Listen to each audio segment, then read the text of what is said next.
dating all the way back to 1911. Thrill seekers were looking for ways to climb out of perfectly good airplanes and stand on their wings.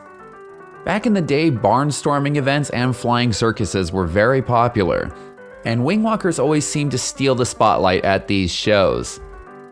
Nowadays, if you want the most realistic wing walking experience that you can have, there's only one company in the entire world that offers real wing walking training, and it's the family-owned and operated Mason Wing Walking Academy in Sequim, Washington. This adventure had been on our radar for about a year, so we were incredibly pumped when the big day came. As soon as we arrived, we were greeted by our awesome instructor Jenna and taken to the hangar where we first got to lay our eyes on this beautiful plane. One thing that V and I loved about this experience is that nothing felt rushed. It was a super fun and relaxed environment, and everything was covered in great detail.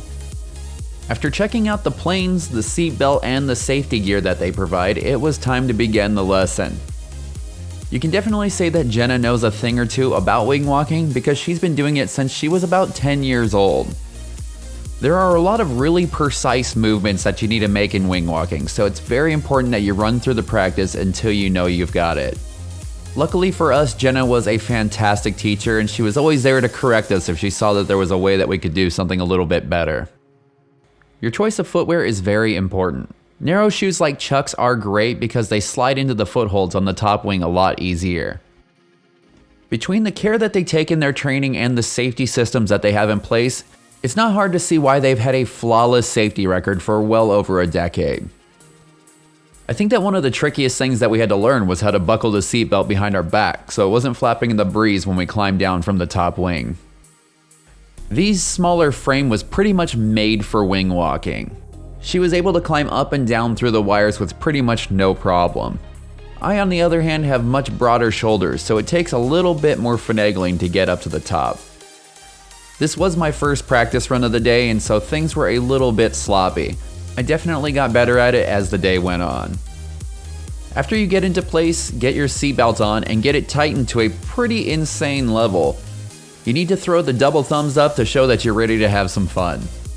One thing that we can't recommend enough if you plan on booking your own wing walking experience is leaving a couple of days as a buffer. Mother Nature is a very mysterious gal, and you never know exactly what she is going to do. If the weather isn't good for flying, you might be taking your training on one day and then coming back the next day for your flight.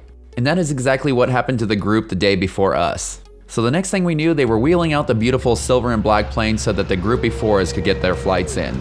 The good thing is that they have another plane that's almost identical, so we could keep on practicing. Not only did we get a new plane, but our group actually grew by one with the addition of our new friend Michael.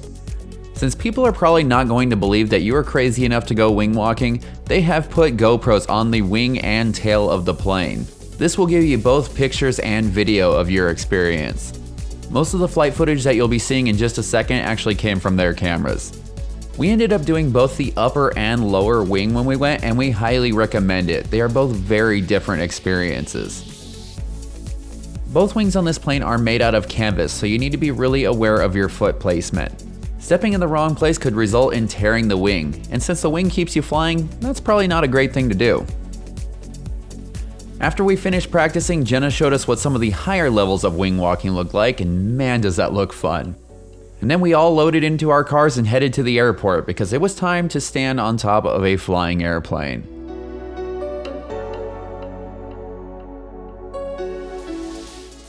I'm not even going to lie, when we pulled up to the airport, my adrenaline was pumping so hard that I forgot to put the car in park and it almost rolled away.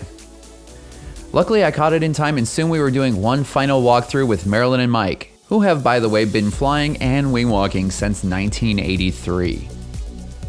It's super important that you basically get all of these movements into muscle memory. Not only do all of these movements need to be made with a high degree of precision, but once you're flying, you're going to be doing it in 60-mile-an-hour headwinds. Aside from a leaf blower to the face, I'm not exactly sure how they could simulate that part of the experience.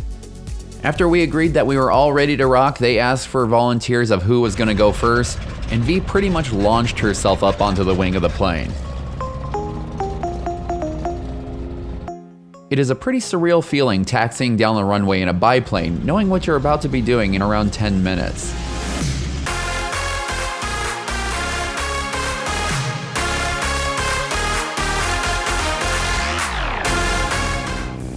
After taking off, we made a right and started heading towards the coast. That is where the wing walking portion of the flight takes place. And we also gained some serious altitude as we climbed up to about 3,500 feet. Since we couldn't hear Mike over the sound of the engines, he communicates through wing wags and sign language. And with one point towards the sky, it was time to go.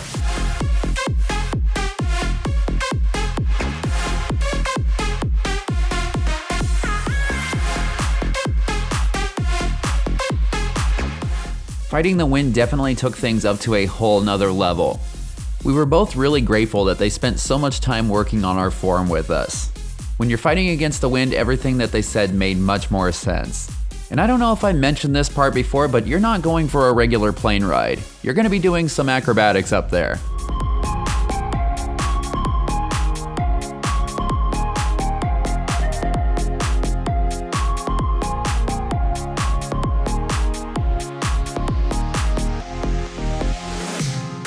Mike is one heck of a pilot. All of the acrobatics were buttery smooth, and it was quite an experience pulling around 4 Gs in some of the loops.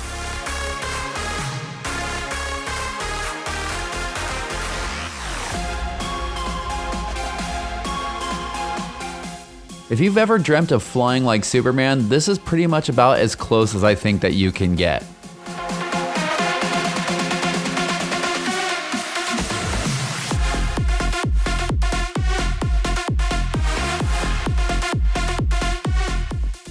You will be performing 6 acrobatic maneuvers on each wing. This includes a combination of loops, rolls, and hammerheads. After all the acrobatics were done, he took us for a nice little spin up the coastline to enjoy the view before telling us to climb back down into the cockpit. The climb down is a pretty big rush. When you were climbing up to get on top of the wing, you were mainly looking up towards the sky.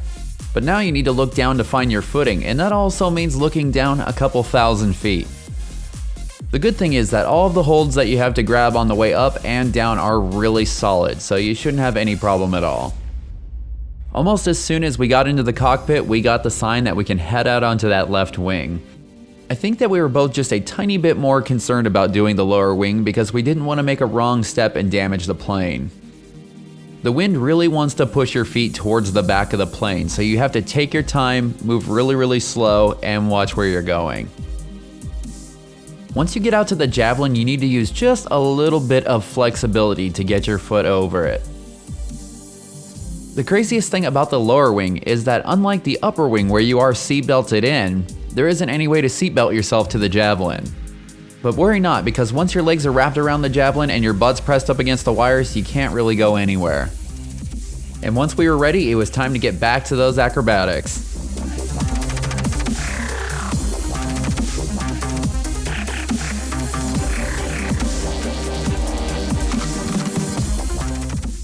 I can't begin to tell you how glad we are that we did both wings. You would think that it would be pretty much the same experience, but it was so different. The lower wing had much more of a Harry Potter Quidditch match kind of feel to it.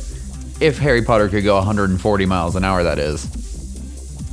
One thing that we would definitely recommend is bringing an ice chest with a cold Gatorade or some other kind of drink in it. I think that it was somewhere between the giant smiles that we had on our faces and the wind hitting us. Our mouths were so dry by the time we got back to the airport.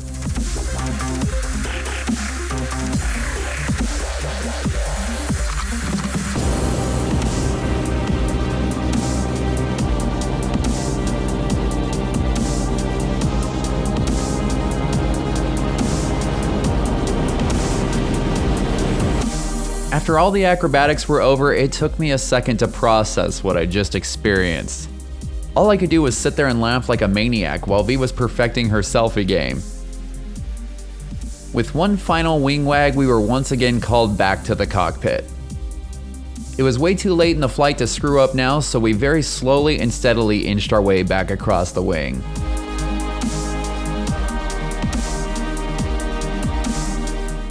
If you look closely at V's feet, you'll see just how much she is getting blown around while she's trying to step on those little black squares. It's pretty much like sticking your hand out of the car window on the freeway, but instead, it's your whole body. Once back in the plane, there was a huge sigh of relief. It wasn't so much on the safety side of things. Between all of the safety systems that they have in place and the awesome training, I felt like we were pretty well covered. We just didn't want to damage that beautiful plane. After a pretty much textbook landing, V and I were once again reunited, and we did our best to put our experiences into words. This is truly a one-of-a-kind type of experience, and we're so grateful for the Mason family for sharing this awesome gift with us and allowing us to experience wing walking.